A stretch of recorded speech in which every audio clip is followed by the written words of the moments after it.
Hello everyone, I welcome you all in this beautiful session of ours. I'm meeting you all after a very long time now, and I want to really know that how you guys are doing. I hope that you guys are doing amazingly well. So let's quickly begin with today's session. Here we're going to be learning the words, the vocabularies, right? Useful for your writing and speaking module. For both of the modules, it's really crucial for us to learn some of the advanced vocabulary words which we can utilize here and elevate our band score smoothly. Okay, so let's quickly get into it. The very first word we have is articulate. Now we must know how to use this word particularly. Now articulate does mean to express clearly.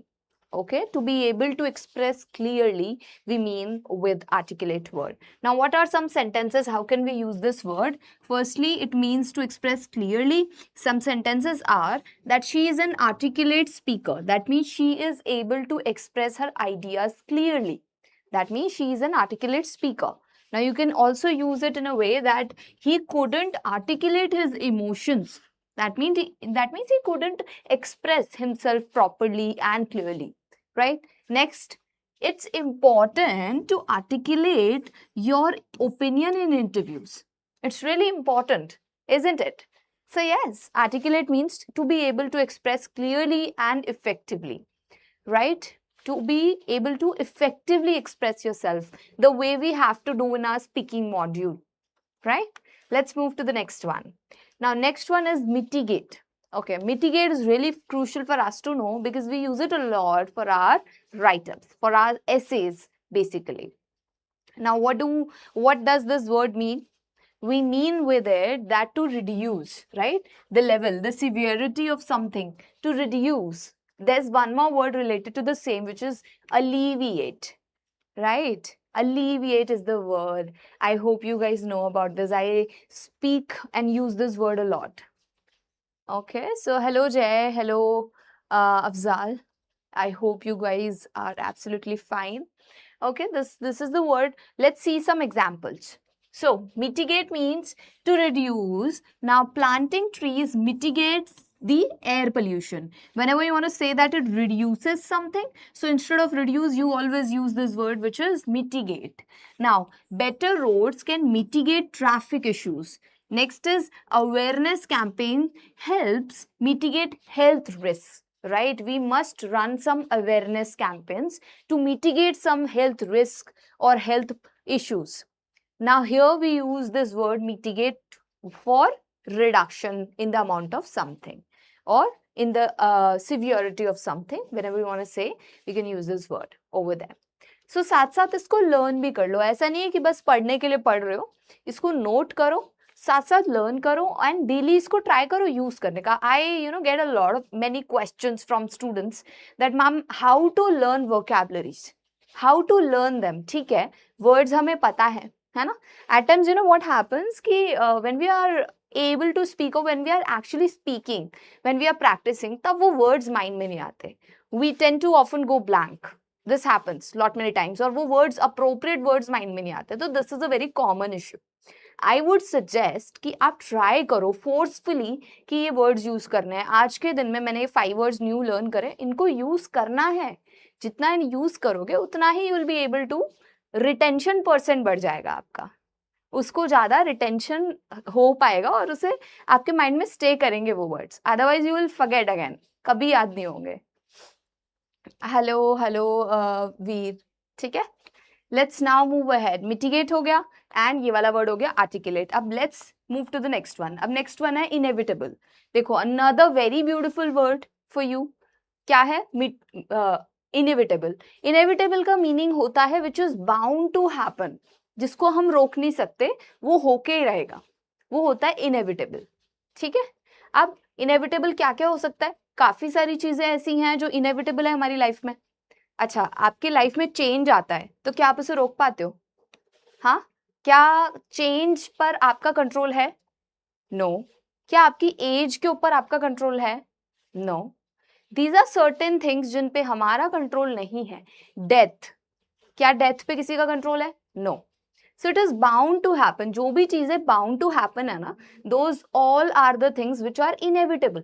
So you can explicitly say कि death is inevitable, है ना, change is inevitable, और किसी का birth जो है वो भी inevitable है, bound to happen है, मतलब we can't have any control onto that. So yes, something which is certain to happen and unavoidable circumstance, उसके लिए हम बोलते हैं inevitable. So change is inevitable in modern life. Job loss was inevitable during the pandemic, है ना, और aging is an inevitable process. We have no control over aging. Do we, guys? No, we don't. So yeah, that's the word we have. Okay, I hope it is clear. अच्छा, आप लोग एक काम करो, बस सीखते मत जाओ, बस चुपचाप बैठे मत रहो उस साइड पर. You guys try and create sentences using these words. कोई भी सिंपल छोटा सेंटेंस अगर आप लोग बना सकते हो ना, उससे nothing can be better than that. आप साथ में पार्टिसिपेट करो. So you try and make certain sentence. एक एक सेंटेंस बनाते जाओ. So अभी के 3 वर्ड्स हो चुके हैं हमारे. फर्स्ट वर्ड था आर्टिकुलेट, फिर था मिटिगेट, अब ये है इनएविटेबल. तो ये 3 से सेंटेंसेस बनाओ. छोटा छोटा सेंटेंस यहाँ पे चैट बॉक्स में लिख दो. ठीक है? Let's now move ahead. So another word, another beautiful word is pivotal. Now do you understand with pivotal? सुना होगा ना आपने पहले. Pivotal.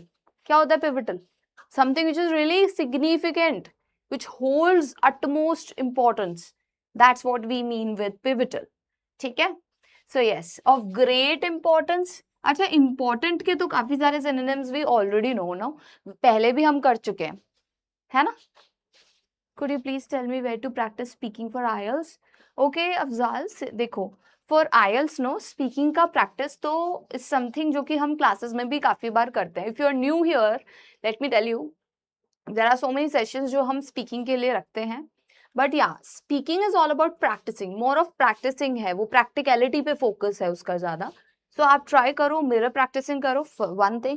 Another, try to record yourself and then listen to it. Listen to the recording. You must know कि आपके drawbacks क्या हैं, कहाँ आप lack कर रहे हो. All these things can be helpful. And of course, ये जो words हम learn कर रहे हैं ना, try to just incorporate, इनको use करो while speaking. This can be again a very helpful thing to you. ये आप कर सकते हो. Okay? Fine guys, so pivotal का meaning होता है something holds utmost importance, significant, substantial, right? अब मुझे आप लोग बताइए, important के काफी सारे synonyms भी नो हमको बहुत सारे synonyms आते हैं, जैसे crucial हो गया, है ना, pivotal is also, अब one of them हो गया हमारे पास, और vital है, paramount है, paramount भी एक important का synonym है, जो कि you can say, you can use it in a way कि it holds paramount importance. इसको इस तरीके से भी आप यूज कर सकते हो. ठीक है? Let's now move to this one कि आप देखते हैं इसके एग्जांपल्स क्या है. So technology is pivotal in education. जो टेक्नोलॉजी है वो पिवटल है एजुकेशन में ना, है ना, इतनी इंपॉर्टेंस रखती है टेक्नोलॉजी एजुकेशन में. Then parental support is pivotal for a child's growth. A pivotal decision changed his career. Now, if you say an important decision changed his career, instead of important, you remove this word with, you replace this with pivotal. His pivotal decision, his pivotal career, like that you can use. The government should allocate funds on environmental strategies to mitigate the situation of climate changes. Very good, Rohit. Good job, amazing. ठीक है? तो ये हो गया एक example Rohit की side से. आप लोग सब ट्राई करो, क्योंकि पार्टिसिपेट करोगे, ट्राई करोगे, जब भी तो आएगा ना, ऐसे तो नहीं आएगा. ठीक है? Now this is the next one, detrimental. Now detrimental is what? पता होगा ये तो आपको. Detrimental is something which is really hazardous to us. बहुत ही डेंजरस है अगर हमारे लिए कुछ, तो उसको हम बोलते हैं detrimental. Right? Now see some examples. Excessive screen time is detrimental to health, to our eyes, right? Next, pollution is detrimental to marine life. Stress can be detrimental to health. Now, you see, I know that you might be thinking that this word we know, but this can be really helpful if you use them, if you use this particular word in your speaking module and in your writing. क्योंकि ये बहुत ही एक crucial word है आपका, आप use करोगे. instead of saying dangerous, you use this detrimental in the place of that. Speaking में भी और writing में भी, तो elevate करेगा आपका band score. I am really sure on this. Please try this. Next. Now, the next word is predominantly. Predominantly. Now, this word is really beautiful. Now, क्या मतलब है इसका, कब यूज करना? जब भी आपको बोलना हो ना कि ये मेनली ये है या मोस्टली ये करना है आपको, तो उसकी मेनली और मोस्टली को रिप्लेस कर दो इस वर्ड से, विच इज प्रीडोमिनेंटली. ठीक है, कैसे करेंगे? दैट मेनली और फॉर द मोस्ट पार्ट. देखो, India is predominantly an agricultural country. India कैसी कंट्री है? एक एग्रीकल्चरल कंट्री है. तो मेनली की जगह हमने हटा के क्या लिखा? प्रीडोमिनेंटली. ठीक है. Next, the crowd was predominantly young. मतलब मेजरली जो क्राउड था वो यंग लोगों का था वहां पर ऑडियंस में. तो आप क्या बोलोगे? प्रीडोमिनेंटली. मेजरली नहीं बोलोगे, प्रीडोमिनेंटली. मेनली और मोस्टली को रिप्लेस कर रहे हो आप, है ना. Then she eats a predominantly vegan diet. So इस तरीके से आपको करना होता है. आई होप आपको समझ में आ रहा है. तो अभी तक हम सारे रिवाइज भी करेंगे वर्ड्स. ऐसा नहीं है कि हम बस वन गो में जा रहे हैं. We will also do the revision of the words. Stay tuned guys. Okay. So yeah, this is predominantly, this was detrimental. मैं आपसे, आप लोग बना नहीं रहे हो sentence. I don't know what is stopping you. बनाओ सेंटेंस. प्रीडोमिनेंटली से बनाओ एक सेंटेंस. कुछ भी आपके माइंड में आ रहा है. क्या इंपॉर्टेंट है आपके लिए बताओ. सबसे ज्यादा what do you think is important to you right now? Practice. Practice है, अच्छा बैंड स्कोर है, बताओ. सो उससे एक सेंटेंस बना सकते हो आप. Next, viable. Now viable is something जो हम यूज करते हैं जब भी कोई चीज सक्सेसफुल होने का चांस रखती है, कैपेबल है कि हाँ वो सक्सेसफुल हो सकती है. वायबल सोल्यूशन है. It's a viable solution. आपने सुना होगा ऐसा बोलते हुए लोगों को. ठीक है. सो इसका मीनिंग क्या होता है? Capable of working successfully. Something when it's capable of working successfully. हाँ यार वो हो जाएगा वो काम, हाँ हम कर सकते हैं, ये वाला आइडिया ठीक है, या ये सक्सेसफुल हो सकता है हमारा आइडिया, या प्लान सक्सेसफुल हो सकता है. तो आप क्या बोलोगे? It's a viable solution, it's a viable idea, है ना. This is how you use it. Now you see, solar power is a viable energy source, है ना. Freelancing is a viable career option. मतलब उसमें सक्सेस मिल सकती है ना. सोलर पावर एक वायबल एनर्जी सोर्स है. और car pooling is a viable solution to traffic jams. जो ट्रैफिक जैम्स है उसमें कार पूलिंग कैसा सोल्यूशन है? वायबल सोल्यूशन है कि हाँ उससे सक्सेस मिल सकती है. ठीक है, वो पॉजिटिव रिजल्ट दे सकता है आपको. सो ये हो गया viable. I hope I am getting to all and everyone, है ना. समझ में आ रहा है? सो वायबल से एक सेंटेंस बनाइए. देखो, Rohit is consistently making sentences but you guys aren't making anything. Try and make it. Skills based education rather than theoretical education is pivotal to mitigate some extent unemployment in the market. Great Rohit, है ना. pivotal use किया, mitigate use किया, good job. ठीक है. Let's move to the next now. The next word is really beautiful, which is exacerbate. Now exacerbate, what do we understand with this? Exacerbate मतलब नाम से ही समझ में आ रहा है, कोई चीज ऑलरेडी बैड थी, है ना. Something which was already bad, अब आपने उसको और बुरा कर दिया, तो you have worsen the situation और द प्रॉब्लम. आपने ऑलरेडी बैड सिचुएशन को और खराब कर दिया, है ना. और इसका एक इडियम है which is add fuel to the fire, है ना. एड फ्यूल डाल दिया फायर में ऑलरेडी, तो ऑलरेडी और खराब कर देना सिचुएशन को, उसके लिए बोलते हैं एग्जैसर्बेट. अभी आपका मूड ऑलरेडी खराब है, या आप ऑलरेडी सैड हो और आपसे आके कोई आर्ग्यूमेंट्स करने लग जाए. So how do you feel at that moment?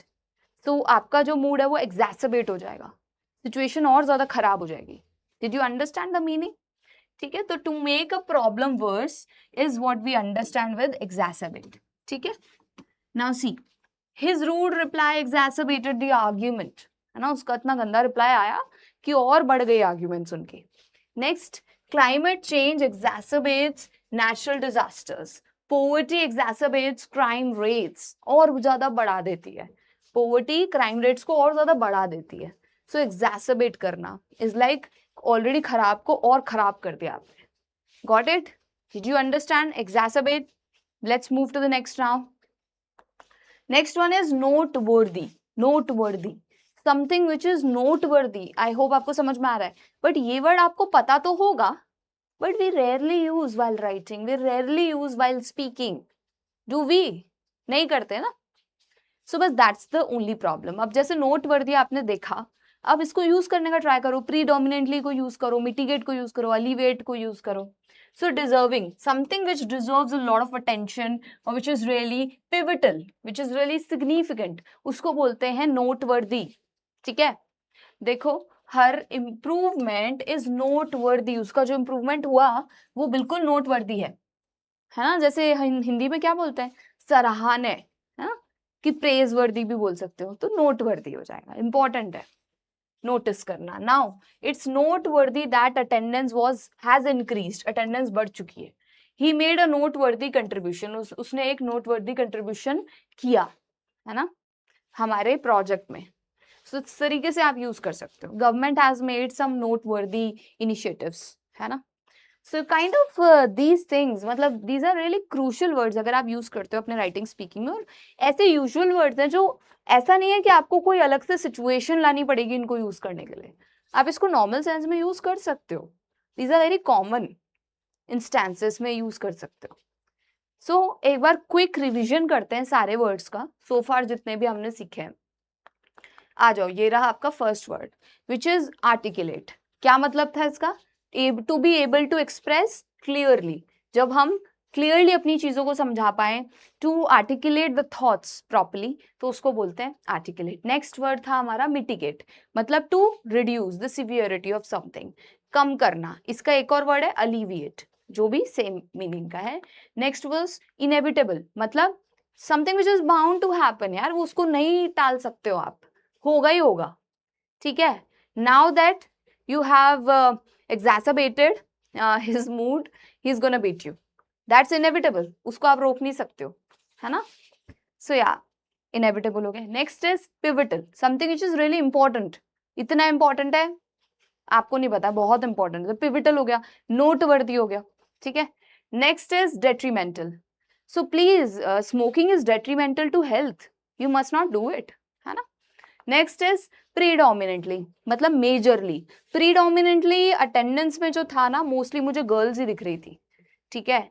सो या predominantly is like majorly. Next viable, so it's a viable solution, है ना. जो गवर्नमेंट ने लिए हैं वो वायबल है सोल्यूशन सारे, और जो आइडियाज मैंने दिए थे वो भी वायबल है, मतलब those can be successful as well, उसको हम परफॉर्म कर सकते हैं, ट्राई कर सकते हैं. ठीक है. Now, exacerbate. Don't exacerbate the argument or the problem or the situation which is already bad. है ना? Next is noteworthy. Now, all these efforts which you make is gonna at some point or at some day gonna be noteworthy. बहुत ज़्यादा important होंगे और बहुत आपके काम आएंगे, जो भी efforts आज आप लगा रहे हो अपनी preparation में. And yes, we are done. अब आपके सामने जो मैं लेके आई हूँ ना, दिस इज कॉल्ड, जो हमारा विश्वास दिवस के ऑफर्स चल रहे हैं. ठीक है. So these are live right now, ये अभी भी चल रहे हैं, दीज आर गोइंग ऑन. ठीक है. So you can avail the benefits out of them. कैसे, अब आप एक्सपर्ट बैच में एनरोल कर सकते हो इन जस्ट 5499. ठीक है. और एक्सपर्ट प्रो बैच में एनरोल कर सकते हो in just 7499. Can you imagine, इतने कम में आप इसको एनरोल कर सकते हो. उसका real price you can see कितना है. सो यार दीज आर लिमिटेड टाइम के लिए भी गोइंग ऑन, अभी अनलिमिटेड टाइम के लिए नहीं होते हैं ऑफर्स, लिमिटेड टाइम के लिए ही होते हैं. सो यार you must take the benefit out of them. Okay. And yes guys, we are done. So I hope, अभी देखो Rohit has been consistently creating the sentences and you guys aren't. So maybe try करो, sentences बनाओ, use करो, force करो खुद को कि उनको कॉन्वर्जेशन में यूज करना है मुझे कैसे भी करके. ठीक है. जो भी वर्ड्स मैं सीख रही हूँ नए words, new words, I have to use them anyhow in the conversations. Just try this, देखना फिर magic will happen. Okay, Sarthak is saying that first I need to increase my vocabulary. Of course, Sarthak, वो तो है ही. I need 7. Rohit is saying that I scored 6 on my IELTS. I need 7, specifically a 7 in writing. I took the exam twice. Score was the same, only the reading section score changed. Should I take the PT or again IELTS? आपको writing के अंदर 7 चाहिए. I need 65 in writing and PT, overall 65 to 75. I gave the speaking mock test. I got 57 to 60. Okay. See Rohit, अभी आप क्या कर सकते हो ना, अगर आईएल्स में राइटिंग के अंदर स्पेसिफिकली 7 चाहिए तो it's going to be bit difficult for you to predict the scores specifically in writing, ठीक है, क्योंकि अगर टाइम है तो कर सकते हो आईएल्स में, but if you are short of time in that case you can go for PT as well, क्योंकि वो कंपेरेटिवली इजियर है देन आईएल्स। तो पीटी के साइड भी आप देख सकते हो। और ऑथेंटिक मॉक टेस्ट के लिए तो आई वुड सजेस्ट कि ऑथेंटिसिटी का कुछ नहीं है, it's all about the techniques you use over there, क्योंकि इट्स ऑल अबाउट सीबीटी, मतलब no examiner is going to check the exam of yours in PT. वो पूरा कंप्यूटर बेस्ड रहता है, एआई बेस्ड है चेकिंग उसमें। सो आप बस ट्राई करो, कहीं से भी सॉफ्टवेयर पे मॉक टेस्ट अटेम्प्ट करना स्टार्ट करो, दैट्स रियली क्रूशियल, ठीक है। एंड यस गाइस, अब जिनको भी ये लग रहा है वोकैबुलरी इंपॉर्टेंट है, इंप्रूव करना है, तो ऑफ कोर्स करना है, वो तो आपको करना ही है। तो आप ऐसे मत सोचो कि इट्स लाइक कि टू मच कैसे होगा, ऑफ कोर्स होगा, ऐसा कुछ भी टू मच जैसा नहीं है। आप जैसे जैसे ट्राई करते हो धीरे धीरे ऑटोमेटिकली इंप्रूव होते जाओगे। ऐसे मत सोचो कि बहुत सारे वर्ड्स है कैसे याद होंगे, जैसे अब आज आपने 10 वर्ड्स याद करे, ऐसे ही अगले बार 10 और याद करो, इन 10 को रिवाइज करना मत भूलो। सो ये कुछ चीजें हैं, मतलब consistency say anything can happen ना, कुछ भी हो सकता है कंसिस्टेंसी से। Prabha is saying it's so difficult that after grading these type of sentences you got only 6 overall. No Prabha, ऐसा नहीं है, ऐसा नहीं है कि 6 बैंड, आप ऐसे डिमोटिवेट क्यों हो रहे हो दैट 6 बैंड आएगा even after using these words. No, आप अच्छे वर्ड्स यूज कर रहे हो। I don't know, maybe कुछ और प्रॉब्लम हो गया हो, मे बी आपके एग्जाम में ग्रामर का इशू आ गया हो, कुछ तो इशू होगा ना जिसकी वजह से वो बैंड का मार्क हो गया, not because of just words, है ना। If you using these words तो बैंड तो अच्छा आएगा, that's for sure, but grammar भी ऑन प्लेस होना चाहिए ना। Maybe there are some other parameters as well. Maybe because of your ideas like coherent नहीं थे वो, logical नहीं थे, इसलिए बैंड आपका कम हो गया हो। So there can be several other reasons as well. But उसको लेके ऐसे मत बैठो कि you know आप words नहीं learn कर रहे हो या something like that. Then you're not focusing on vocabularies. उस पे तो focus होना ही चाहिए all the time. ठीक है, grammar is something जो आप improve कर सकते हो over time. But vocab is something जो एक दिन का नहीं है, it's a daily practice, regularity में उनको यूज करना, रिवाइज करना is important. So I hope the session was helpful and you gain a lot of things and now you're going to implement them. This is what I expect from you guys. Okay, so we'll see you soon in the very next session. Till the time, take care and bye bye guys. Thank you so much for joining.